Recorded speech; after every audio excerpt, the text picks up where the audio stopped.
Hello friends, അപ്പോൾ ഇന്നത്തെ താരം ഇവനാണ്. അപ്പോൾ ഇതെന്ത് ചെയ്യാൻ പോകുന്നത് വെച്ചാൽ നമ്മൾ മീൻ പൊരിക്കും പോലെ ഇതിനൊന്ന് പൊരിച്ചു നോക്കാം. ഒരുപാട് പേര് പറഞ്ഞിട്ടുണ്ടായിരുന്നു നല്ല മീൻ കഴിക്കും പോലെ ഉണ്ടായിരിക്കുന്നു. അപ്പോൾ പിന്നെ ഒന്ന് ട്രൈ ചെയ്ത് നോക്കണമല്ലോ എന്ന് വെച്ചിട്ട് എടുത്തതാണ്. അപ്പോൾ അതിൻ്റെ തൊലിയൊക്കെ ഇതുപോലെ ഒന്ന് ചെത്തിക്കളയാം. അതിനുശേഷം വാഴയ്ക്ക എടുത്ത് നമ്മൾ സൈഡ് ചരിച്ച് ഇങ്ങനെ ചരിച്ച് കട്ട് ചെയ്തെടുക്കണം. കട്ട് ചെയ്ത ശേഷം അതിൻ്റെ നടുക്കുന്ന ചെറിയൊരു ഓട്ടയും കൂടി ഇട്ടിട്ടുണ്ടായിരുന്നു. വേറെ ഒന്നിനല്ല, ഒരു ഒറിജിനാലിറ്റി തോന്നാൻ വേണ്ടിയിട്ടാണ്.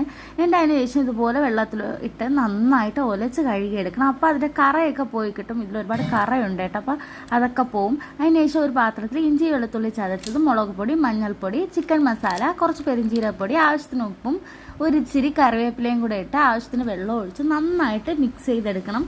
അതിന് ഇതുപോലെ നന്നായിട്ട് പുരട്ടി കുറച്ച് നേരം മാറ്റി വയ്ക്കാം. ഇനി ഒരു ചീനച്ചട്ടി എടുത്ത് അടുപ്പിൽ വെച്ച ശേഷം കുറച്ച് എണ്ണ ഒഴിച്ചു കൊടുക്കാം. അതിനുശേഷം ഒരല്പം കറിവേപ്പിലയും കൂടെ ഇട്ടിട്ട് ഇതിനെ നമുക്കൊന്ന് തിരിച്ചും മറിച്ചിട്ടൊന്ന് പൊരിച്ചെടുക്കണം. ശരിക്കും മീനും ചിക്കനൊക്കെ പൊരിക്കുന്ന അതേ മണമാണ്, പക്ഷേ അതിൻ്റെ ടേസ്റ്റ് ഒന്നുമില്ല. എന്നാലും സാധനം നല്ല ടേസ്റ്റാണ്, പക്ഷെ മീനിൻ്റെ ടേസ്റ്റ് ഒന്നുമില്ല. അവർക്കൊക്കെ നന്നായിട്ട് ഇഷ്ടപ്പെട്ടു. വീഡിയോ ഇഷ്ടമായി ലൈക്ക് ചെയ്യാൻ മറക്കല്ലേ.